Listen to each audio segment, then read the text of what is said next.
Rui, boa tarde. Em primeiro lugar, obrigado. Boa tarde. Vamos começar por falar um pouco do LIVRE, do novo partido. O Rui apresentou o LIVRE, Liberdade, Esquerda, Europa e Ecologia, como uma alternativa para o meio da esquerda.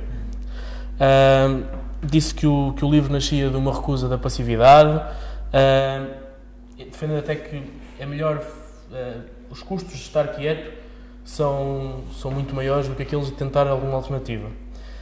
Disse também que, na visão do LIVRE, era necessária uma convergência à esquerda.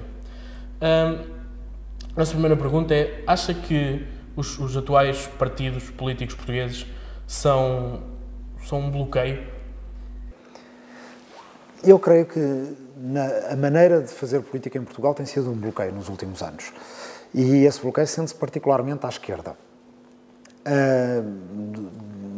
A meio do nosso período de democracia, no final dos anos 80, princípio dos anos 90, acreditou-se que talvez pudesse aparecer uma mudança que possibilitasse uma convergência à esquerda. Isso ocorreu, por exemplo, em Lisboa, com a presidência do Jorge Sampaio, e na altura todos estes partidos estavam juntos com o programa de governo, não perderam a identidade deles, não saíram manchados pela experiência, pelo contrário, o que conseguiram foi ter um programa que foi, do meu ponto de vista, do melhor para o governo de uma cidade naquela época. Mais tarde, estas tentativas deixaram de ocorrer por efeito de uma certa, tendência para a competição entre partidos de esquerda. E o problema é que, na crise em que nós estamos hoje em dia, o preço dessa falta de comunicação paga-se.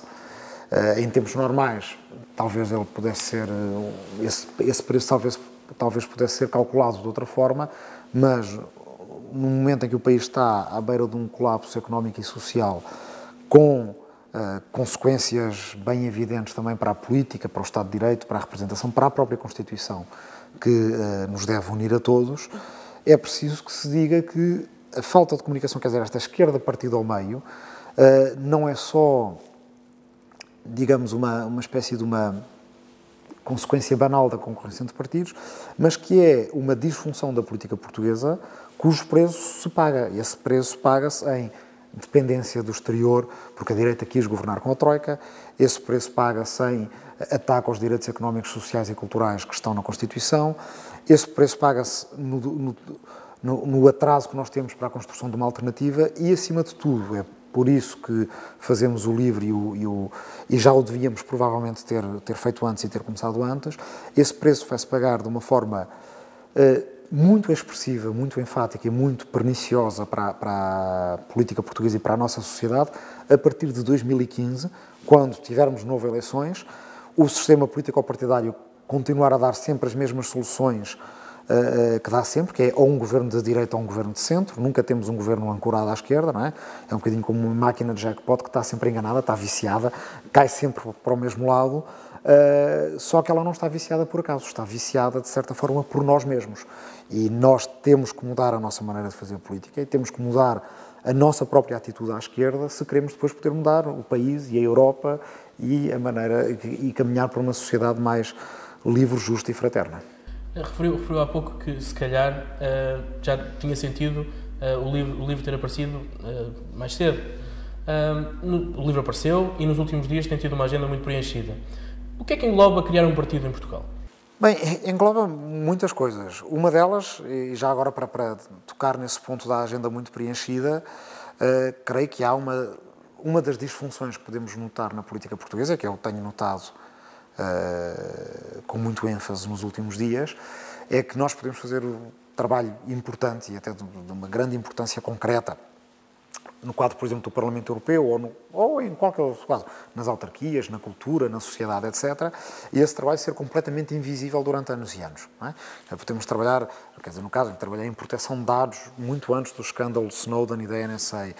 Trabalhei em Estado de Direito na União Europeia, quando ainda a situação na Hungria não era tão séria quanto ela é hoje.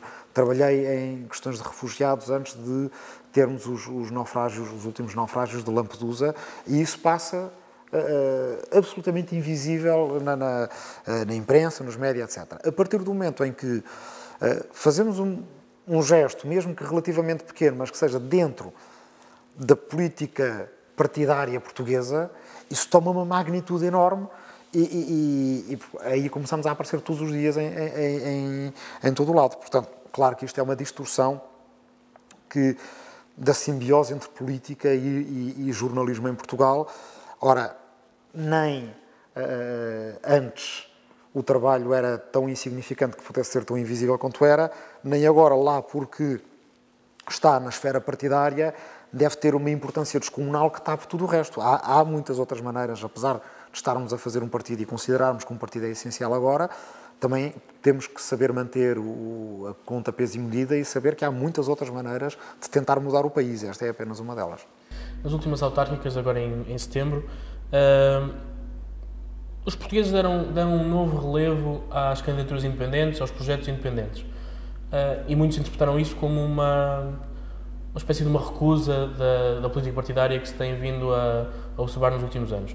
Ainda assim, o LIVRE aparece como um partido e como um partido que quer fazer a diferença. Acha que a população pode se entusiasmar por um novo partido, sabendo que é um partido? Bem, as autárquicas, de facto, para mim representaram uma lição importante à esquerda e para o próprio sistema político-partidário, mas à esquerda em particular, porque nós, mais de um ano antes das autárquicas, e aliás exatamente neste mesmo espaço em que estamos agora, quer dizer, no espaço Maus Hábitos aqui no Porto, lembro-me de termos tido um encontro do Manifesto para uma Esquerda Livre e tínhamos na altura uma proposta, segundo a qual, portanto, na qual dizíamos o seguinte: o Porto era governado pela direita, na altura corria o risco de passar de uma direita um bocado mais autoritária para uma direita mais populista, porque falava-se que toda a gente achava que o Porto ia naturalmente passar de um barão para outro dentro do mesmo partido, e nós dizíamos, para a esquerda evitar isso, o que deve ser feito é demonstrarmos imaginação, para começar, o debate sobre que programa para a cidade deve ser feito em conjunto com a sociedade civil, quer dizer, numa cidade que afinal tem a universidade mais bem cotada, a portuguesa mais bem cotada nos rankings internacionais, tem dos arquitetos e urbanistas mais reconhecidos não só do país como do mundo, tem programadores culturais de uma enorme importância, tem artistas, tem escritores, tem uma sociedade civil rica. Porque é que a solução tem que sair do quadro dos microdebates nas conselhias partidárias e ainda por cima cada conselho a fazer por si? Então, faça-se um debate sobre a cidade no seio da sua sociedade civil com os partidos e com os cidadãos. Se perceberem que têm um programa em conjunto que é suficientemente coeso e suficientemente bom para dar uma alternativa à cidade, aí passe para um método de seleção de candidatos que não tinha que ser exatamente esse, mas que nós propunhamos que fosse por primárias abertas, pode haver outros, para encontrar qual é o protagonista ou a protagonista. Será uma professora da universidade, será um arquiteto importante da cidade, será uma programadora cultural, será quem? Quer dizer, não tem que ser propriamente, não tem que sair forçosamente da esfera partidária. Os partidos não ligaram nenhuma a isso. Houve bastante gente no Porto que deu importância a esse debate, mas que disseram logo: os partidos não vão nessa, não vão querer fazer, já têm os candidatos escolhidos. Por acaso toda a gente dizia que nenhum dos candidatos escolhidos dos partidos de esquerda vai conseguir ganhar as eleições. E onde é que está a lição? Está que a direita no Porto teve mais imaginação, a sociedade civil de direita no Porto teve mais imaginação e acabaram por provar que o que parecia impossível, afinal era possível, e afinal a transmissão do poder na Câmara do Porto não seguiu aquilo que a sabedoria convencional achava que ia acontecer um ano antes. Tivemos outra lição também interessante, que seguiu muito mais, digamos, o tipo de sugestão que nós fazíamos para o Porto, que foi no Funchal, em que o candidato foi um candidato de consenso da sociedade civil para uma aliança de 6 partidos, portanto, quando se prova que não é o facto de haver 2, 3, 4 ou 5 partidos que cria problemas, o que cria problemas é haver ou não mecanismos, é o não haver mecanismos para a participação dos cidadãos.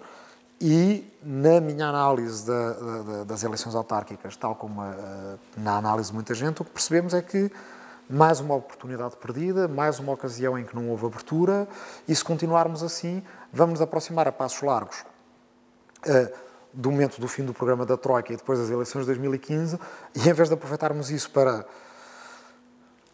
quer dizer, operar mesmo um ponto de viragem na política portuguesa, esse ponto de viragem não vai ocorrer a não ser que tomemos palavra, tomemos posição e, de certa forma, tomemos partido também. Portanto, essa lição das autárquicas foi muito importante para nós. Nós percebemos que, lá está aqui a passividade, que escrevermos manifestos e darmos boas ideias, mas depois esperar que os partidos por si só peguem nelas e se abram sozinhos, não chega. E, portanto, é preciso fazer qualquer coisa no domínio da linguagem que os próprios partidos entendem para os fazer acordar. Continuando a falar do livro e num apontamento rápido, o livro escolheu como símbolo a papoila. Quais foram as razões dessa escolha? A papoila é um símbolo europeu que tem um século, vai fazer um século dentro de poucos anos. É o símbolo da paz na Primeira Guerra Mundial. Uma guerra cujas origens até hoje são difíceis de explicar, mesmo para os historiadores especialistas daquela época, que não é o meu caso. E ocorreu durante aqueles 4 anos de mortandade estúpida, de uma geração inteira europeia que foi prejudicada pelas más escolhas dos líderes políticos da altura, políticos e diplomáticos e militares. Portanto, vocês imaginem estarmos em 1913, há exatamente 100 anos, a ler nos jornais o mesmo tipo de cimeiras e de encontros e de debates e de reuniões sobre os quais nós lemos hoje em dia, umas quantas decisões erradas levaram-nos para a guerra. E isso estragou a vida à geração daquela época, à geração que depois viveu o fascismo e o nazismo, e à da Segunda Guerra Mundial, e ainda tivemos uma Europa dividida depois disso. Ou seja, as más decisões políticas têm consequências graves e, de facto, não são uma coisa a que a gente possa dar-se o luxo de não ligar.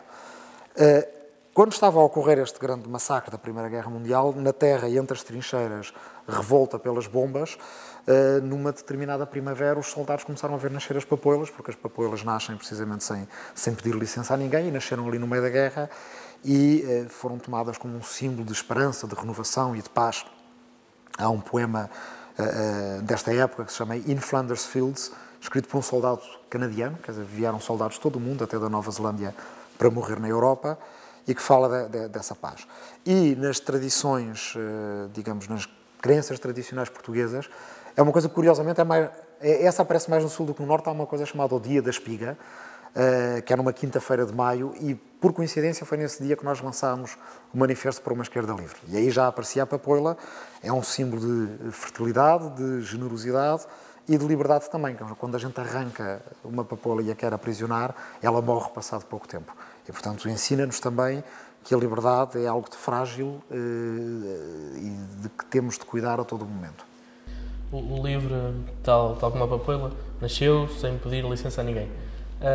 Mas algumas das reações, nomeadamente da esquerda, mas não só, afirmaram, por exemplo, que este partido foi criado propositadamente para garantir uma candidatura às eleições europeias do próximo ano.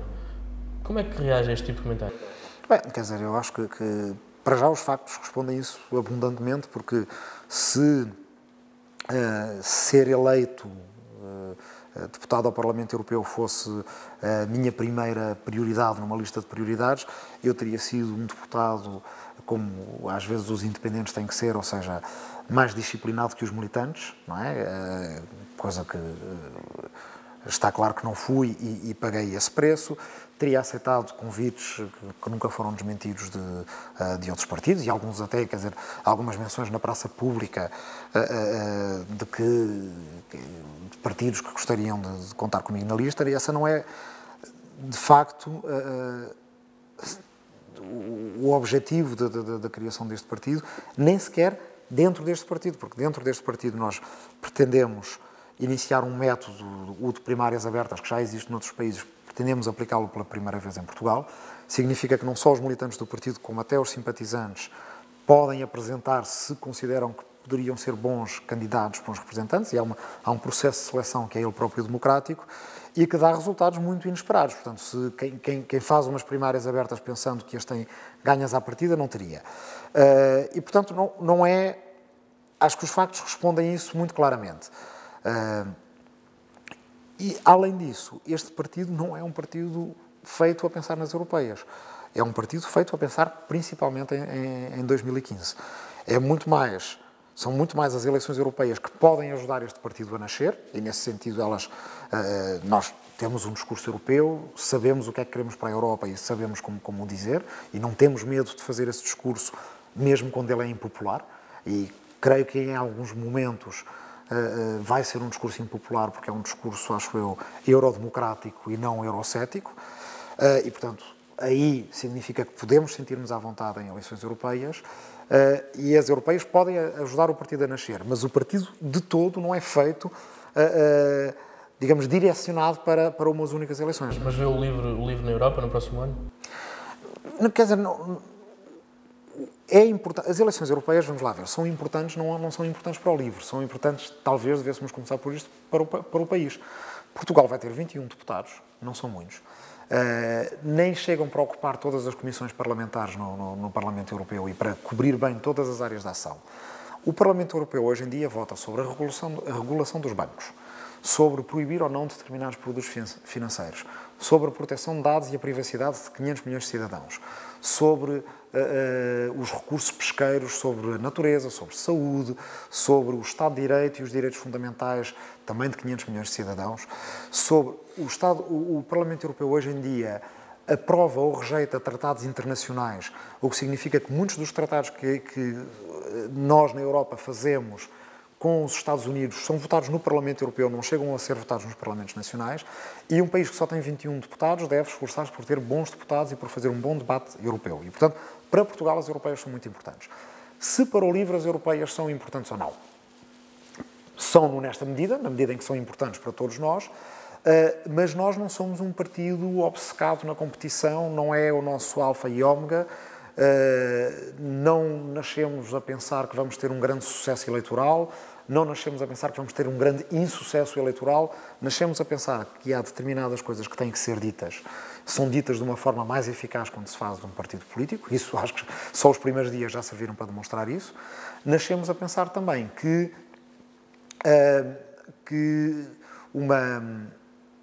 digamos que o meio da esquerda, esta posição política, este lugar político em que nos sentimos bem, tem sido subrepresentado até agora. Portanto, em geral, ou é cooptado pelo PS e fica na chamada ala esquerda do PS, que é importante, mas que não é determinante, não manda no partido, ou então, noutros partidos, como no Bloco, fica numa ala mais social-democrata do Bloco, que é cada vez mais exígua, e achamos que é importante que esse meio da esquerda tenha, digamos, direito de cidade na política portuguesa. E isso, de certa forma, passa muito para lá das europeias e teria sido importante que, se calhar, esse lugar já tivesse voz e já tivesse sido preenchido, provavelmente há bastantes anos.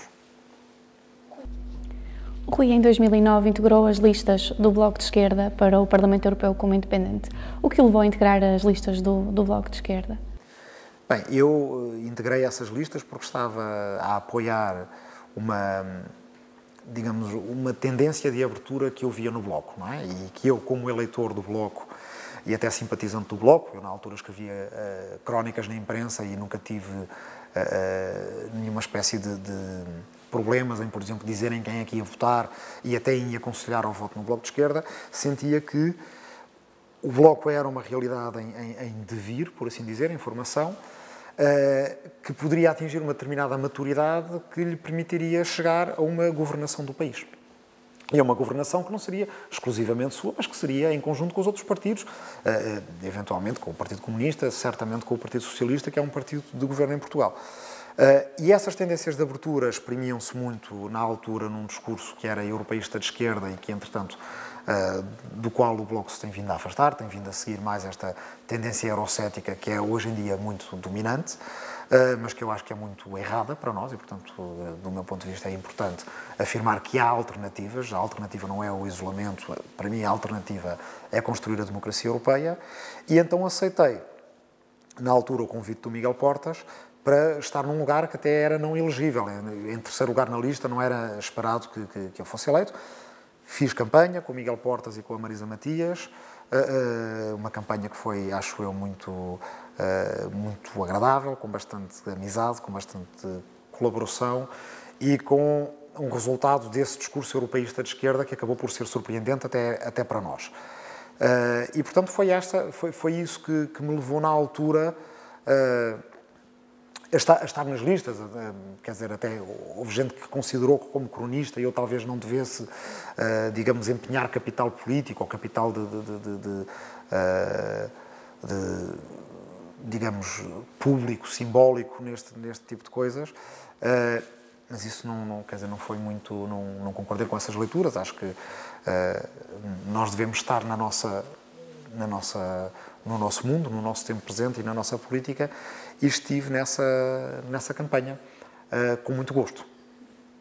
Então nunca se arrependeu da decisão? Arrependi-me imensas vezes. Arrependi-me imensas vezes. Acho que todos os dias me arrependo um bocadinho, porque reparem numa coisa, estar no Parlamento Europeu é, de facto, é uma experiência importante e interessante, evidentemente, mas também, nesta época presente, com o que se está a passar em Portugal, também com o que eu acho que é uma certa degenerescência da maneira de fazer política em Portugal. E o afloramento no próprio Bloco de Esquerda, a partir de certa altura, de um certo fechamento, de um certo até autoritarismo, e isso tem impactos que não são só políticos, mas são mesmo pessoais. Quer dizer, portanto, passa-se por períodos que são de incompreensão, por períodos que são de isolamento, por períodos que são até de um certo sofrimento, mesmo pessoal. Quer dizer, não, só as pessoas que têm carreira política já têm desde sempre e vão ter carreira política para sempre, é que estão tão habituadas às vicissitudes da política que podem passar por estes processos, às vezes de ostracização, ou de purgas, ou de ataques pessoais, sem sentirem com isso nenhum tipo de dor, diria eu. Uma pessoa que não está habituada a isso, que não tem carreira política e que ainda por cima não quer passar a ter carreira política, tem alguma ação política, mas não vê a sua carreira na política, vê noutras coisas, não é fácil. Não é fácil, quer dizer, pelo contrário, é um choque muito grande. Às vezes dou por mim a pensar que preferia ter aprendido menos sobre a política partidária em Portugal. Eu não tinha, talvez a única coisa em que a minha opinião mudou bastante, é que eu tinha uma determinada tendência a desvalorizar as críticas que amigos ou conhecidos ou outros cronistas na imprensa faziam acerca do partidismo ou da partidocracia. É evidente, os partidos são muito importantes na democracia, mas eu não tinha entendido ainda, e entendi por experiência própria, que eles estão muito mais dominados pelas próprias direções e por algumas pessoas, às vezes, dentro das direções, a ponto de que chamar a isto de partidocracia peca por defeito, porque não é o poder dos partidos. Porque, por exemplo, os militantes dos partidos mandam muito pouco. Os próprios militantes queixam-se de que não são ouvidos. É muito mais, digamos, a autoridade dos poderes fácticos dentro dos partidos. E isso, também encarar essa realidade, quer dizer, é muito duro, porque depois, a certa altura, não nos dá outra hipótese senão termos que sair à praça pública a denunciar isso, não é? E, portanto, há tantas maneiras de ter uma vida mais agradável e mais em paz que todos os dias me arrependo um bocadinho. Todos os dias acho que o que faço é importante, mas todos os dias penso que o que faço não é aquilo que eu mais gosto de fazer. Precisamente por isso, na altura em que rompeu politicamente com o Bloco, afirmou ter perdido um bocadinho a confiança em Louçã e disse que o então líder bloquista fazia uma espécie de uma caça ao independente. Porquê é que disse isso? Eu não afirmei ter perdido. Precisamente por isso, na altura em que rompeu politicamente com o Bloco, afirmou ter perdido um bocadinho a confiança em Louçã e disse que o então líder bloquista fazia uma espécie de uma caça ao independente. Porquê é que disse isso? Eu não afirmei ter perdido um bocadinho a confiança, eu afirmei ter perdido a confiança, ponto.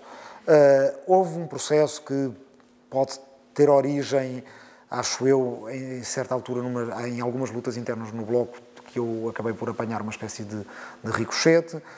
Tem certamente expressão no momento da moção de censura que o Bloco apresentou na altura ao governo Sócrates, e sobre a qual escrevi, quer dizer, eu continuava a escrever na imprensa e sempre disse que ia escrever com liberdade e dizendo aquilo que eu considerava ser verdade.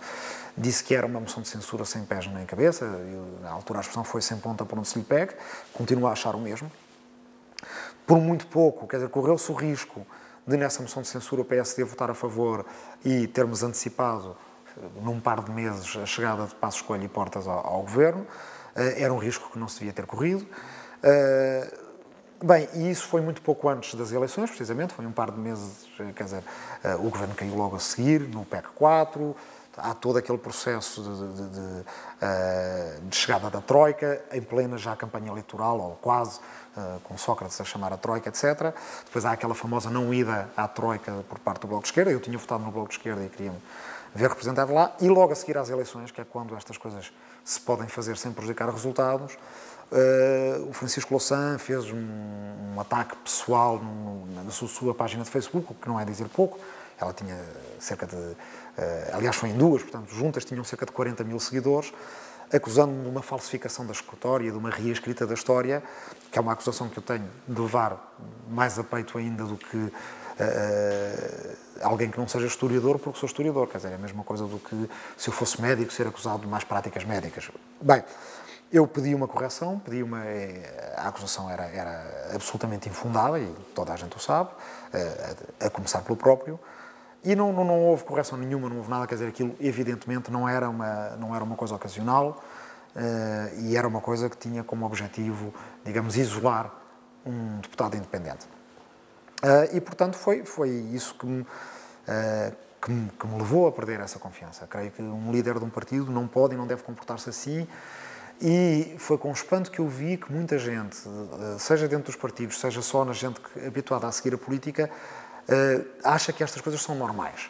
A partir do momento em que nós começamos a normalizar estas coisas e achar, bem, é normal que uma voz incómoda seja, digamos, ejectada desta forma, a partir do momento em que achamos isto é normal, significa que já estamos a deixar que a política portuguesa seja assim. Para ser sincero, se eu tivesse visto isto ocorrer com uma pessoa ao meu lado, ou mesmo outro partido, e tenho feito sempre isso, eu teria, mesmo que não concordasse com a pessoa, teria levantado a minha voz a favor dessa pessoa, como fiz, por exemplo, quando o Ribeiro Castro, o deputado do CDS, foi bastante perseguido e atacado no CDS por votar de maneira diferente. Não esqueçamos, que a nossa Constituição diz que o deputado exerce o seu mandato em liberdade, coisa que os nossos partidos não respeitam. Os deputados que votam de outra maneira, muitas vezes têm processos disciplinares que, do meu ponto de vista, são contrários à Constituição. 2, que no próprio Parlamento Europeu o regimento proclama que não pode haver disciplina de voto em absolutamente nenhum assunto. E não há. Nós temos, às vezes, listas com sugestões de voto, mas quem vota ao contrário nunca pode ser punido de maneira nenhuma. Isto, do meu ponto de vista, é a essência de uma democracia parlamentar. Senão, não temos uma democracia parlamentar porque os deputados, em vez de serem representantes do povo, são representantes das direções partidárias. E nós, em Portugal, habituámos-nos demasiado à ideia de que, sim, as direções partidárias é quem determina se o deputado é convidado a fazer parte das listas ou não, se é reconvidado a fazer outra vez parte das listas ou não, e, portanto, a trajetória política de um representante do povo acaba por estar condicionada digamos, a um veto por parte das direções partidárias. Eu não acho que isso seja saudável para uma democracia que, apesar de tudo, já tem praticamente 40 anos, os partidos estão consolidados, foi importante que eles fossem consolidados, agora é importante que eles se abram à sociedade. O Rui falou também há pouco no facto de ser eurodeputado, é eurodeputado desde 2009 e idealizou e desenvolveu o projeto Ulisses, em que apresenta propostas para que, num prazo de 10 anos, a Europa saia da crise, mas a partir da periferia, não é, dos países picos para o centro.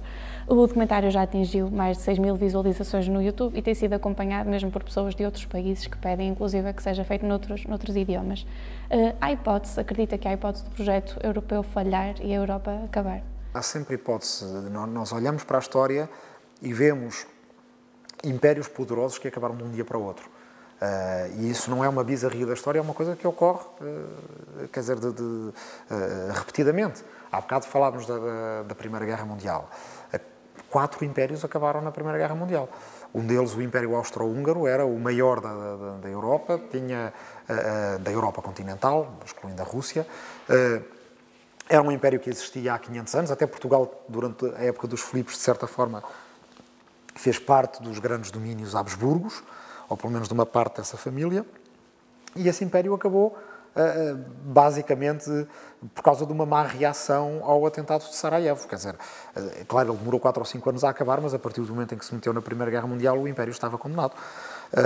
Outros impérios acabaram ainda mais rapidamente. Nós vimos o que é que aconteceu à União Soviética há pouco tempo. Portanto, a hipótese de a União Europeia fazer escolhas erradas, bem, essa não é uma hipótese porque ela já está a fazer escolhas erradas. A hipótese dela continuando a fazer estas escolhas erradas, um dia simplesmente fragmentar-se e colapsar, não é uma hipótese de sumenos. Agora, será que nós devemos ver essa opção como uma opção desejável ou boa? Eu acho que não. A União Europeia não é um império, é uma espécie de experiência semi-democrática, também não é completamente democrática, eu acho que ela deve ser completamente democrática. Tem na sua base a paz, a liberdade de circulação, tem até um modelo social europeu que hoje em dia está sob ataque, mas que para mim é um pilar essencial da União Europeia. Se deixarmos que ela se fragmente, nós perdemos tudo isso. E se calhar daqui a uma geração estamos a recomeçar, mas estamos a recomeçar, sabe-se lá com que potenciais dramas pelo meio, não é? E, portanto, eu creio que a nossa obrigação enquanto europeus é, se não gostamos da maneira como a Europa está, pôr em cima da mesa aquilo que nós consideramos que a Europa poderia fazer para se salvar a si mesma e no caso, salvar-se a si mesma a partir da recuperação económica dos países do sul, dos chamados PIGS, a que nós chamamos países Ulisses, porque todos têm a ver com o herói mítico Ulisses. E temos a obrigação de lutar por essas ideias tanto quanto possível. Eu acho que elas podem persuadir todos os europeus, sejam do sul, do norte, do leste ou do oeste.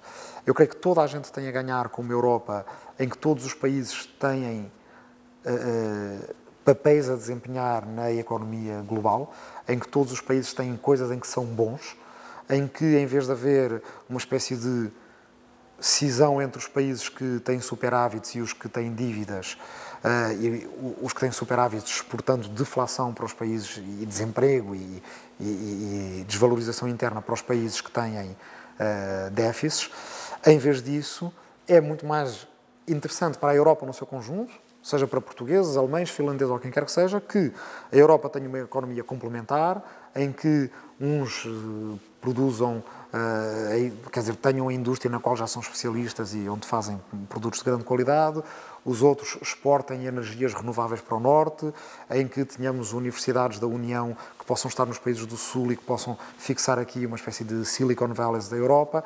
Portanto, temos muito mais a ganhar se a Europa conseguir partilhar as suas várias tarefas, dando algo a ganhar a cada um. Para quem está de fora, acha que é mais fácil perceber os problemas e as fragilidades de Portugal da Europa? A distância ajuda ou não se verifica isso? Ajuda e prejudica, as duas coisas, não é? Claro que quem está de fora não vive da mesma maneira, não sente às vezes tanto na pele muitos dos problemas da crise como aqueles que sentem os portugueses que estão ainda em Portugal, porque muitos têm saído. Os que estão de fora às vezes angustiam-se mais ainda porque têm acesso só pelos telejornais e portanto, o cenário que vão vendo é um cenário sempre das mesmas rotinas, da mesma coisa, relatos da crise cada vez mais profundos e, portanto, vai-se assim, multiplicando uma espécie de angústia permanente acerca do que está a acontecer ao país, que eu acho que às vezes deixa nomeadamente os nossos imigrantes de coração na mão, e quando se encontram dois portugueses no estrangeiro acabam sempre a falar da crise e como aquilo lá está mal e cortaram a pensão ao meu pai ou o meu irmão está no desemprego. Isso também é muito comum. No caso dos deputados ao Parlamento Europeu, nós fazemos idas e vindas e, portanto, temos um bocadinho os dois lados, a angústia durante a semana ao ver os telejornais, depois chegar aqui e também ouvir as histórias na primeira pessoa que nos contam. E as histórias na primeira pessoa são histórias da nossa família, são histórias dos nossos amigos, são histórias das pessoas, dos nossos vizinhos, das pessoas que estão à nossa volta. Pegando um pouco no que falámos há bocado, acha que por estar fora do país as suas opiniões ou as suas iniciativas têm menos eco no panorama português? Acha que têm menos consequências diretas ou que as consequências não são tão evidentes? Essa é uma boa pergunta e não é muito fácil. Tem consequências diretas no sentido em que, como o Parlamento Europeu faz lei para a Europa e essa lei, se forem regulamentos, tem que ser diretamente aplicada, se forem diretivas, tem que ser transposta para a lei nacional, a influência direta é evidente numa série de temas que podem ir desde a proteção da nossa privacidade na internet à integração das comunidades imigrantes nos países europeus, aos bónus dos banqueiros, etc. Portanto, nesse sentido, legislamos para, quando tentamos, por exemplo, preservar o Estado de Direito na União, estamos a preservar para todos os países, inclusive o nosso. A segunda parte da questão é menos política e é mais, digamos, de ciências da comunicação. Com as redações a diminuir, com a imprensa, com os médias em geral, numa crise muito grande. O que acontece é que os médias muitas vezes não têm mais alternativa do que fazer o que já costumavam fazer, mas mais, quer dizer, as fontes de informação vão diminuindo, há menos correspondentes no estrangeiro, etc. Os correspondentes no estrangeiro também se queixam que é difícil colocar peças nos jornais domésticos porque a realidade doméstica, às vezes até das tricas político-partidárias, às vezes importantes, às vezes menos importantes, ocupa tudo e, portanto, isso muitas vezes abafa trabalho de importância que se faz. Um deputado francês chamado Alain Lamassoure, que é certamente um dos legisladores mais importantes da União Europeia, porque é o presidente da Comissão de Orçamentos, portanto, o orçamento de investimento que depois vamos gastar nos nossos projetos do Fundo Social Europeu, do Fundo de Desenvolvimento Regional, do CREN, bem, todos esses passam pela comissão que é dirigida por este senhor, é, por exemplo, um virtual desconhecido no país dele, em França.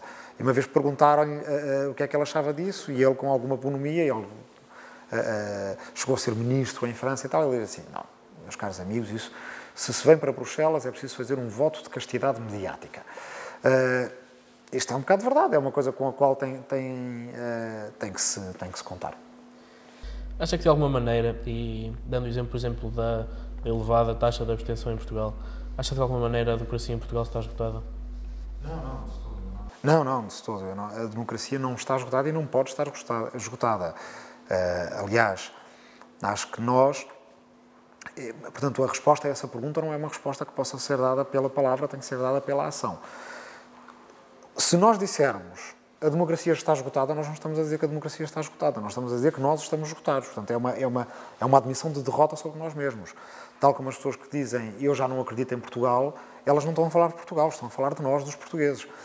As pessoas que dizem eu já não acredito na Europa estão a falar de nós, europeus. E por aí adiante, se disserem eu já não acredito na humanidade, estão a falar delas, humanos. Portanto, a democracia é o melhor método político que nós encontramos para canalizar as nossas opiniões e a vontade coletiva naquilo em que nós já temos opinião formada e já temos uma vontade coletiva formada, ou então, quando não temos ainda, é o melhor método para procurar soluções em conjunto e encontrar resoluções que às vezes são temporárias, às vezes são definitivas, às vezes vem-se a descobrir que haveria outra melhor, passados uns anos, mas, de qualquer forma, tudo isto é muito superior ao despotismo iluminado, à ditadura do proletariado, à ditadura dos mercados neoliberal, ou quer que seja. Portanto, a democracia significa que a maioria manda, mas também significa que a maioria muda, portanto, implica um Estado de Direito que permite às minorias desenvolverem-se e, quem sabe, tornarem-se as maiorias da amanhã, e não creio que um sistema que é ao mesmo tempo tão simples e tão adaptável possa algum dia estar esgotado. Nós, às vezes, é que estamos esgotados na nossa imaginação e nas nossas ideias, mas temos a obrigação de nos pôr ao caminho e de fazer reviver a democracia. Quando neste problema da abstenção, acha que as pessoas, ou pelo menos uma percentagem elevada delas, não vota nos partidos e nos políticos porque não vê os seus interesses bem representados por eles? Ou é a abstenção das pessoas que faz com que os interesses não possam ser bem representados porque não escolhem os políticos certos? Seria fácil escolher um dos lados e dizer que a culpa é só dos políticos ou que a culpa é só dos cidadãos. Os cidadãos e os políticos fazem parte de uma mesma digamos, de uma mesma sociedade que, de certa forma, é circular, que se alimenta a si própria, que fala, que fala e que se escuta e que se tenta persuadir.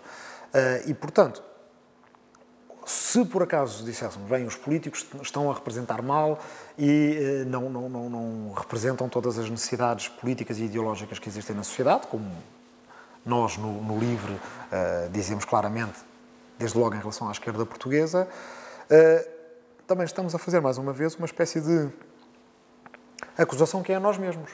Porque nós, cidadãos, temos, segundo a nossa Constituição e a Constituição de todos os países democráticos, a possibilidade de estar em campo e ter ação política. Portanto, não existe uma coisa chamada os políticos e outra coisa chamada os cidadãos, e se os políticos estiverem a falhar, os cidadãos podem ficar muito bem sentados na poltrona, não é? Quer dizer, a rodar os polegares e a dizer, olha, os políticos não estão a funcionar, não há, quer dizer, não há problema. É um bocadinho como a gente estar em casa, o quadro elétrico saltar, não é? Ficarmos sem luz e ficarmos sentados no sofá e dizer, olha, o quadro elétrico falhou. Não, quer dizer, tens pezinhos, tens mãozinhas, vais ao quadro elétrico, ligas o quadro elétrico e volta-se a fazer luz. A mesma coisa. Muita gente não gostaria, talvez, porque não é a sua escolha de vida, porque, por várias razões, gostaria de não ter tanta ação política. Mas no momento histórico em que estamos a viver, se não é aqui que a gente, um bocadinho como na metáfora do quadro elétrico, se não é aqui que a gente se levanta e diz, eu tenho que ter alguma ação política, pelo menos para impedir que o pior aconteça, não é? Para permitir que, daqui a uns anos, a democracia, de certa forma, restaurada nas suas forças, não é? Quer dizer, onde ela estava exangue, de certa forma, que tenhamos dado... que a tenhamos feito reviver, bem, então, nessa altura, se calhar, a política não é a única coisa a fazer, nem é a única coisa que preenche as pessoas. Mas há determinados momentos em que o melhor é prestarmos-lhe atenção, porque senão nós seremos os principais prejudicados.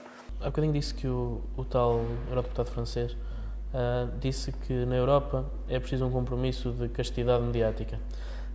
Os políticos portugueses e não só, e principalmente aqueles que estão no arco da governação, muitas vezes estão sujeitos a uma exposição mediática muito forte.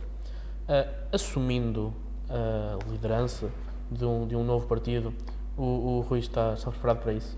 Eu estou com outras pessoas a assumir a fundação de um novo partido.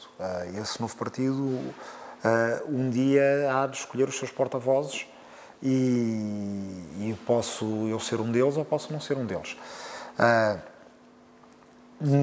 Mas respondendo diretamente à pergunta, para não fugir à pergunta, não é algo que me agrada a mim e creio que não agrada a 99% das pessoas. E, portanto, aqui o melhor será sempre, de certa forma, partilhar isso com outras pessoas, tomá-lo em doses mais ou menos homeopáticas. Portanto, isso eu não quero dizer, há bocado quando dizia que, do ponto de vista da informação aos cidadãos, o tal voto de castidade mediático é negativo porque se decidem coisas importantes em Bruxelas e a maior parte das vezes as pessoas não sabem acerca delas ou sabem mal e pouco acerca delas porque as televisões e os jornais não têm dinheiro para seguir Bruxelas como deveria ser, implica traduções, implica uma série de coisas que são complicadas e mais complicadas com a imprensa a passar por uma crise muito, muito grave, mas eu não estava a dizer que o voto de castidade mediática não seja às vezes uma realidade bastante agradável de viver. Mas, bem, não é uma questão de se estar preparado ou não, como tantas outras coisas em relação à decisão que temos de tomar de ser mais ativos politicamente, nós fazemos-lo por haver necessidade disso, não fazemos necessariamente por achar que estamos preparados para isso. Pegando novamente na esfera mediática, nós, à medida que íamos fazendo pesquisa sobre si, apercebemos que não é muito conhecido o seu lado mais pessoal. Até na biografia do Público diz que é mais fácil escrever sobre si mesmo na terceira pessoa e é mais fácil escrever na primeira sobre outras coisas e que até esperava que aquilo ficasse num cantinho bem escondido do jornal. Este lado mais pessoal foi sempre algo que tentou reservar? Eu escrevo uma vez ou outra, às vezes deixo uma coisa ou outra, mas não é... De certa forma, isso é capaz de... Repara, até responder essa pergunta não é propriamente fácil. Isso, às vezes, mascara a mensagem, outras vezes, como o que gostaríamos de dizer, é mais do domínio do existencial, do filosófico, por assim dizer, aí podemos usar esse truque de escrever na terceira pessoa, escrever sobre outra coisa qualquer e no fundo, aqui ou acolá, deixar um bocadinho como a migalhinha de pão, não é? Para fazer o caminho que só sabe o próprio há eventualmente algumas pessoas que o conheçam bem, não é? Quem fazia isso muito bem era o Tolstói. O Tolstói escreve sempre como se estivesse a escrever acerca de outras pessoas e depois percebemos que num bocadinho de personagem aqui, numa história acolá, há qualquer coisa que tem a ver com ele. Isso é mais interessante. Agora, há algumas coisas que, por serem formadoras, às vezes aparecem nos textos ou aparecem na linguagem. Mas, no fundo, é mais partilhável, não é? Se a gente disser coisas acerca dos valores, acerca dos princípios, acerca dos ideais, que se o dissermos numa linguagem que até parece abstrata, mas com a qual as outras pessoas podem comunicar, porque pensam, eu também já senti isso, eu também já passei por aquilo, é mais fácil, acho eu, tem mais efeito, lá está, mesmo filosófico, existencial, até emocional, se quiserem, do que dizer, eu sou muito assim, eu sou muito assado, não é? Enfim. Isso também não me vou fazer demasiado modesto, como todas as pessoas que escrevem na imprensa e como todas as pessoas que estão no debate público, isto também é um debate no qual às vezes precisamos de umas pequenas vaidades para sobreviver. Quer dizer, eu acertei naquilo, eu fui o único a prever que não sei o quê, portanto, eu não sou imune a isso como toda a gente que está nessa esfera. Tento, se calhar, moderar isso um bocadinho, mas todas as pessoas que estão no debate público, de certa forma, têm uma certa dose de vaidade, mesmo que pareçam modestas, isso é verdade. Quando é que percebeu que era de esquerda? Como é que começou a sua relação com a política? Bem, eu nasci numa família de esquerda e portanto, quer dizer, claro, uma pessoa põe-se a pergunta, então, e se tivesse nascido numa família de direita? Essa pergunta eu pulo a mim mesmo, aí por volta dos 13 anos, e portanto lá vê, sempre estou a falar de qualquer coisa mais ou menos pessoal, após algumas discussões políticas com os meus colegas de escola, em que eu me apercebi, espera lá, eu não posso ter esta opinião só por ser o que a minha família acha. E fui para a Biblioteca Municipal, sem bibliotecas, e no caso de bibliotecas municipais eu não teria podido ler as coisas que li, pedi vários livros sobre política, tentando fazer uma competição mais ou menos honesta, mais ou menos equilibrada entre as várias doutrinas, as várias ideias políticas.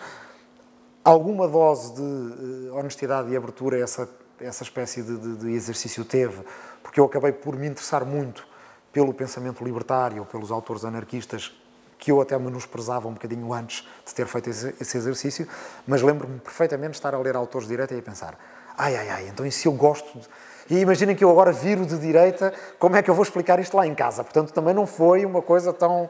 Digamos, tinha 13 anos, também não teve... Quer dizer, eu sou capaz de, pelo menos inconscientemente, ter controlado um bocadinho as coisas. Portanto, é muito difícil, quer dizer, saber exatamente onde é que está essa raiz em termos pessoais. Em termos sociais, é uma questão mais fácil de responder. Eu nasci 2 anos antes do 25 de Abril. O país de antes e depois do 25 de Abril é absolutamente incomparável.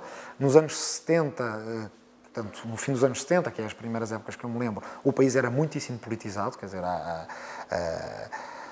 sei lá, há histórias desde até ver o primeiro campeonato do mundo de futebol que eu me lembro, a final foi Argentina-Holanda, e eu torci pela Argentina e os outros miúdos da minha aldeia ficaram furiosos comigo porque a Argentina era fascista, não é? E a Holanda não era. A Argentina era uma ditadura na altura. E eu não tinha percebido isso e depois fiquei muito envergonhado comigo mesmo. Não queria estar a torcer pelos fascistas. E o país era muito politizado. E eu acho que o país se tornou sociologicamente de esquerda.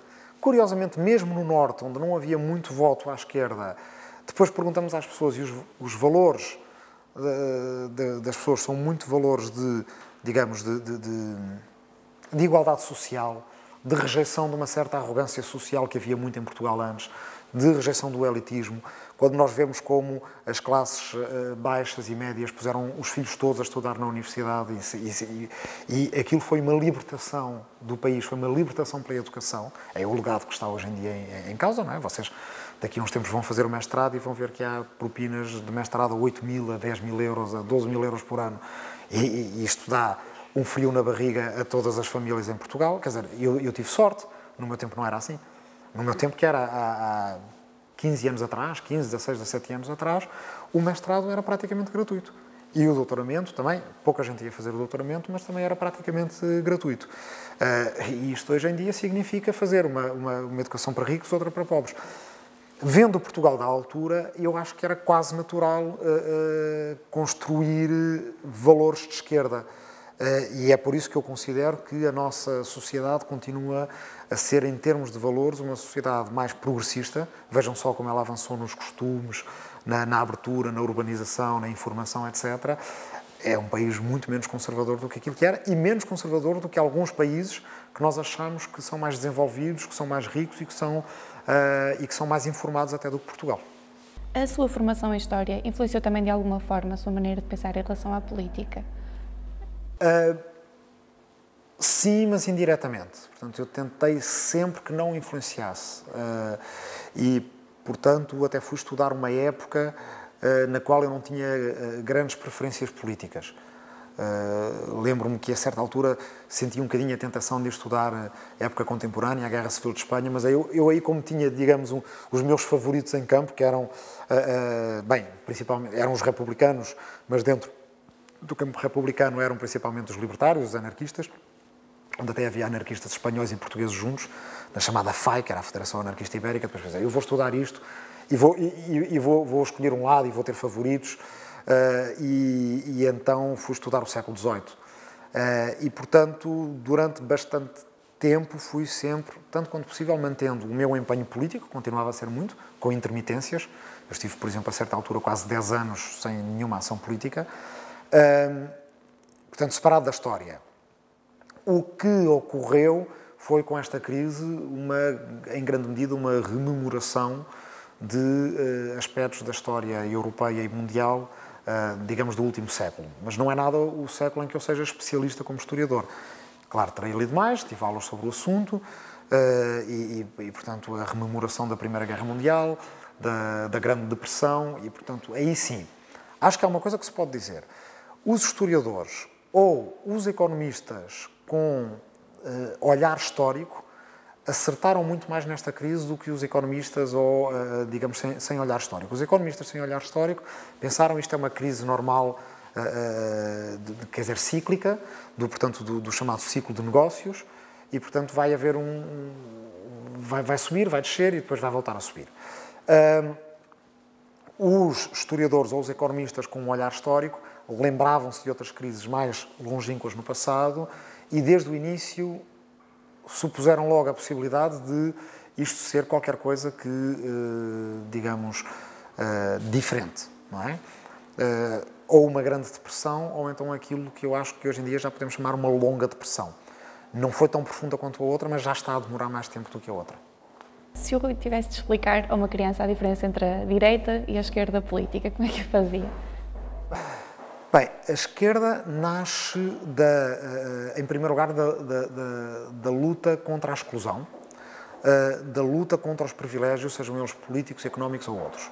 Ela nasce a seguir à Revolução Francesa e à Revolução Americana, com uma ideia que era completamente nova, mas que hoje em dia é para nós tão evidente que mesmo as pessoas de direita têm dificuldades em entender como é que era no passado. No passado havia aquela ideia de que as diferenças eram tão naturais que elas poderiam ser impostas pelo privilégio. E, portanto, um nobre era um nobre, um plebeu era um plebeu, o nobre podia fazer determinadas coisas que um plebeu não podia fazer, desde vestir roupas de determinada cor, a viver de determinada maneira. Um podia ser torturado se fosse apanhado a fazer um crime menor, o outro não podia ser torturado nem que fosse apanhado a assassinar alguém, ou às vezes nem sequer podia ser preso. E a esquerda nasce da realização de que, calma lá, isto não pode ser. nós todos nascemos iguais, nós todos morremos iguais e, portanto, nós todos devemos ser, tanto quanto possível, iguais durante a nossa vida. Iguais perante a lei e depois esta ideia vai se desenvolvendo. Iguais nas oportunidades, iguais também, digamos, nas condições de vida, ou pelo menos com condições de vida que sejam progressivamente equalizadas para permitir que haja justiça social e, portanto, é daí que nasce a esquerda. A esquerda nasce de uma ideia de que as injustiças não são nunca naturais. E, portanto, não devemos dizer, bem, isto é assim que é a sociedade, é assim que ela deve ficar. E, portanto, a esquerda é, por natureza, insatisfeita em relação àquilo que existe socialmente, porque há sempre injustiças a corrigir. Há quem defenda que de todas as profissões a política é a mais nobre. Tem algum político que eu tenha marcado e que gosto particularmente? É engraçado, quer dizer, há vários políticos que eu acho que são interessantes. Por acaso, as minhas referências assim, que mais marcam são mais noutras áreas, são na literatura, com o Tolstói ou com o Orwell, são às vezes nas artes, às vezes na história da ciência, com o Giordano Bruno, quer dizer, na política há políticos, evidentemente, de que gosto muito, que acho que foram muito importantes, quer dizer, desde o Roosevelt ao Lula, desde, digamos, quer dizer, que políticos que admiro, o Perrodon teve atividade política a certa altura, o Olof Palme é um político muito importante também, digamos, das lutas dos direitos cívicos em vários lugares no mundo. Todos os políticos têm as suas imperfeições, porque têm que viver com aquilo que há. Desse ponto de vista, é a atividade mais nobre, mas também é uma atividade portanto, que também é muitíssimo imperfeita. E, portanto, digamos que o meu ideal pessoal, lá está para falar em termos um bocadinho mais pessoais, não tem tanto a ver com a ação política, mas tem mais a ver com o mundo digamos, até de uma certa reflexão, de um certo isolamento. Quer dizer, isso também tem a ver com as diferenças entre a aldeia e a cidade, não é? Eu vivi em ambas. E, portanto, a cidade para mim é a ação política, mas a aldeia tem um certo ideal de paz e de harmonia que me toca muito.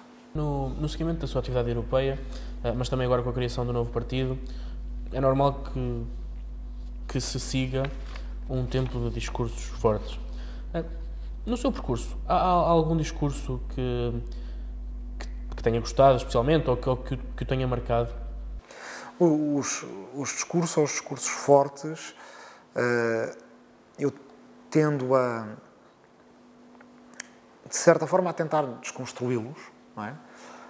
Porque acho que neste momento devemos falar muito às pessoas, como, quer dizer, um bocadinho... Acabo por falar, quer dizer, eu tenho um bocadinho de defeito de alguém que deu aulas, não é? Acho que isso já se nota até nesta entrevista. Nunca dou uma resposta a direito, demoro muito tempo a dar uma resposta, acho que ela tem que ser explicada e acho que isso pode ter virtualidades hoje em dia, não é? Quer dizer, que darmos atenção uns aos outros, em vez de nos interrompermos muito, seja para o aplauso ou seja para o ataque, eu acho que pode ter vantagens hoje em dia. Ajuda, de certa forma, a pararmos para pensar. Um discurso, não é um discurso recente, mas um discurso que eu costumo citar e que acho importante, o presidente Roosevelt, o segundo presidente Roosevelt, Franklin Delano Roosevelt, usou muito bem o meio da rádio, que era o que ele tinha disponível na altura. E em plena crise bancária, uma vez veio à rádio e explicou o que era um banco e como é que ele funcionava. Ou quando quis propor a segurança social aos trabalhadores americanos, explicou o que era a segurança social. É um desconto de $1 para o trabalhador, $1 para o patrão e se vocês estiverem doentes, desempregados ou demasiado velhos para trabalhar, a segurança social intervém nesse momento e ajuda-vos a passar por esse momento, seja o da velhice, seja esse momento mau.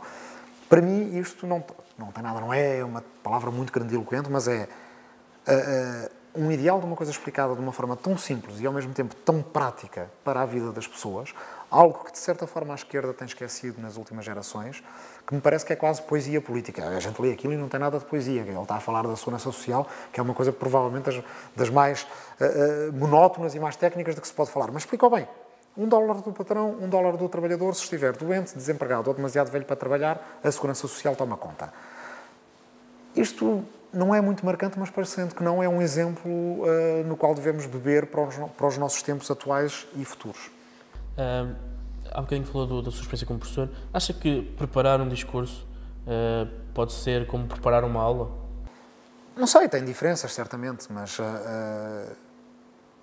o que eu tendo, eu não faço muitos discursos propriamente, mesmo em ocasiões em que normalmente se fazem discursos, pelo menos até agora tenho feito poucos. O que eu faço é começar a falar e a explicar aquilo que eu penso e aquilo que, a tentar persuadir as pessoas da necessidade, por exemplo, de agir no quadro daquilo que eu vos falei no início, não é? Das insuficiências da política portuguesa ou da necessidade de marcar uma diferença a partir de 2015, portanto, é uma coisa um bocadinho diferente de um discurso e é evidente que eu faço isso dessa maneira porque é aquela em que eu me sinto mais confortável e é aquela em que eu sinto que consigo fazer algo em que eu não estou a representar, estou a ser eu. O Rui aparenta sempre confiança, convicção. Acha? Ok. Acho ótimo que diga isso. Mas não tem mesmo quaisquer inseguranças ou se calhar foi a política que ajudou a camuflá-las? Não, eu nem acho que estejam especialmente camufladas. Acho que todas as convicções a que a gente chega têm que, bem, ou pelo menos no meu caso, certamente, vêm de um grande processo de reflexão e de hesitações. Entre achar que é necessário ter uma ação política agora e achar que provavelmente não a ter seria mais agradável, mais feliz, entre considerar que nós temos de ter, filosoficamente, uma vez escrevi uma coisa que até foi um bocado mal entendida, é que sou um pirronista. O Pirro de Alei era um filósofo da antiguidade que dizia, quando ouviu o Sócrates dizer, o outro, o antigo, só sei que nada sei, ele respondeu, é? Pois eu nem isso sei. Que querendo dizer que a dúvida tinha que ser sempre transportada connosco. E depois o filósofo mais recente, ainda assim do século XVI, que melhor interpretou isso é, curiosamente, um filósofo português aqui de Braga, chamado Francisco Sanches, que escreveu um livro chamado Que Nada se Pode Saber. Nós nunca temos a certeza absoluta de nada. E, portanto, essa convicção e essa confiança de que fala é uma convicção e uma confiança que é necessário também que nós transmitamos uns aos outros, porque neste momento ficar parados é que creio que traz custos enormes consigo. Mas também, digamos, um excesso de convicção e um excesso de certeza de que temos o conhecimento e o saber último torna-se totalitário e isso aí é uma coisa que acho que também devemos evitar. E, portanto, acho interessante dizer isso em relação à convicção e à confiança. Eu garanto que essa convicção e essa confiança é decantada, de certa forma, é filtrada através de um processo reflexivo, se quiser, e, portanto, claro que envolve hesitações e dúvidas e envolve a certeza de que não se sabe tudo. Pelo menos desde 2009 o Rui vive dividido entre Bruxelas, Lisboa, Bélgica, Portugal. Como é que é conciliar o trabalho com o resto? Sente saudades do seu país? Bem, eu venho a Portugal bastante, claro que sinto saudades. Sinto saudades também daquilo que chamou o resto, ou seja, que são as bibliotecas, que são os arquivos, tudo isso. E às vezes creio que já não é sem tempo poder voltar a isso, mas também creio que este é o tempo de, como digo, fazer outras coisas. Quanto à experiência de viver fora do país, como muita gente da minha geração e ainda mais da vossa geração, é uma experiência pela qual se passa. O que é importante é que as pessoas possam voltar, portanto, ou seja, que não saiam forçadas, que saiam porque desejam enriquecer-se e que voltem porque desejam enriquecer o país, ou enriquecer-se de outra forma no país também. E isso é uma das coisas que está em risco agora.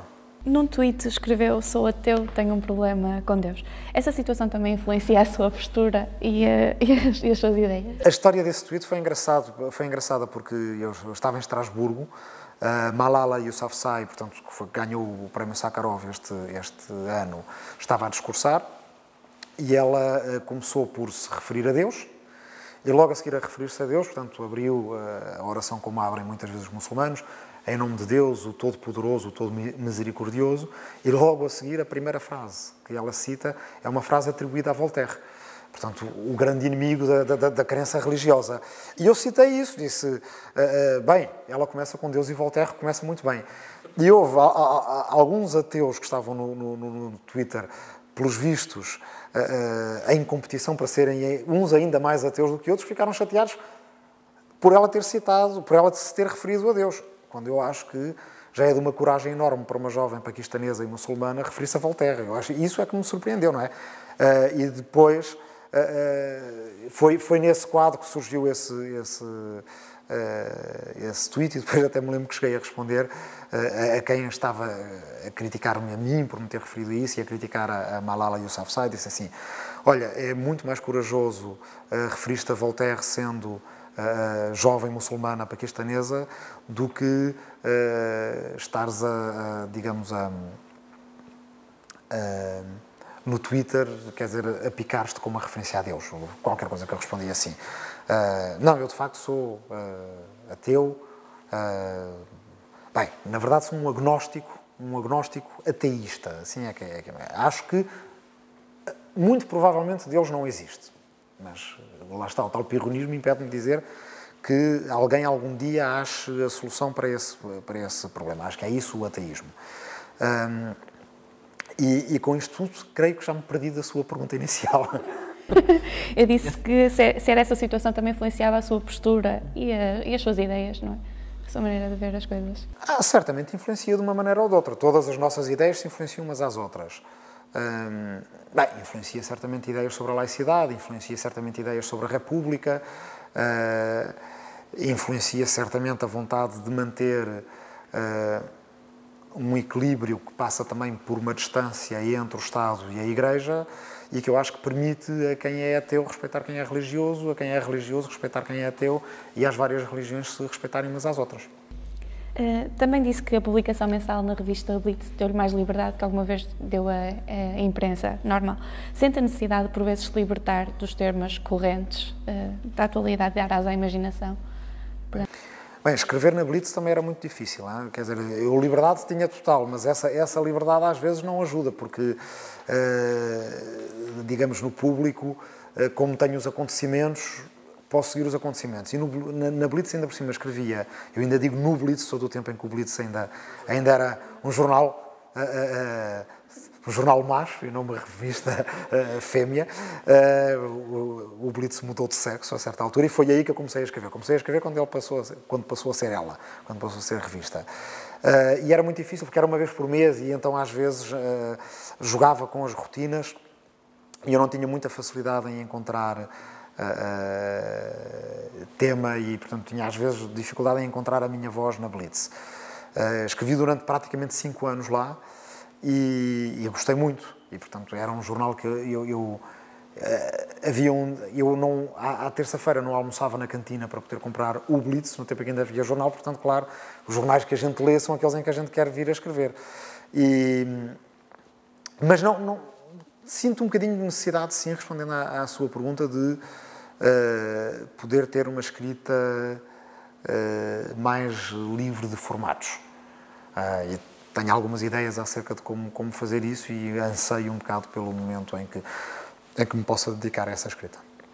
Neste momento agora de crise política e económica, parece que o que vai dando algumas alegrias aos portugueses é o futebol. Gosta de futebol? Gosto de futebol, lá está. É outra coisa que eu não costumo escrever muito. Gosto de futebol, sou benfiquista, o meu pai era sportinguista e, portanto, tenho ali um certo respeito pelo Sporting, porque o meu pai era sportinguista. Eu, portanto, é invulgar para um benfiquista, que eu também não me importo quando o Sporting ganha. E nisso sou um bocadinho tipicamente lisboeta, gosto dos dois clubes da capital. E aos jogos com o meu primo entrávamos de borla, às vezes esquivávamos para entrar a bola. Ia ver hóquei, também gostava muito de ver hóquei patins.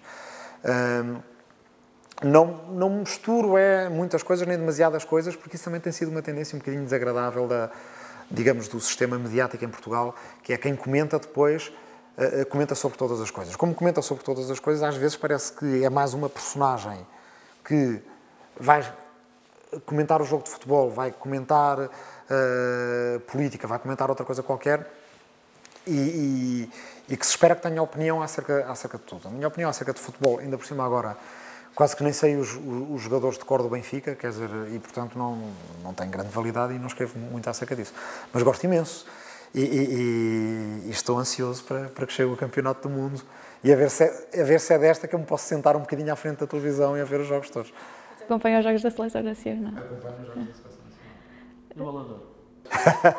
Mas lá está, não, aí já não vou, essa parte lá está, exatamente essa é a fronteira, quer dizer, gosto, vocês já me conseguiram levar a falar de uma coisa que eu nunca falei numa entrevista, mas dizer que essa bola de ouro está bem atribuída ao Cristiano Ronaldo, não, quer dizer, há tanta gente que pode comentar isso, claro que eu tenho uma opinião, claro que eu gosto imenso de ver o Cristiano Ronaldo jogar, claro que adorei ver aqueles 3 jogos na segunda parte. Quer dizer, eu acabei de escrever uma crónica na primeira parte e foi mesmo a jeito, porque a segunda eu pude vê-la como deve ser e há 5 golos naquela segunda parte e tal. Mas, quer dizer, qual é que é o interesse de saber se eu acho que a bola... Eu não vou atribuir a bola de ouro, eu não vou votar na bola de ouro, portanto não, é um bocadinho indiferente. Chegamos ao fim. Uma vez mais, muito obrigado. Obrigado.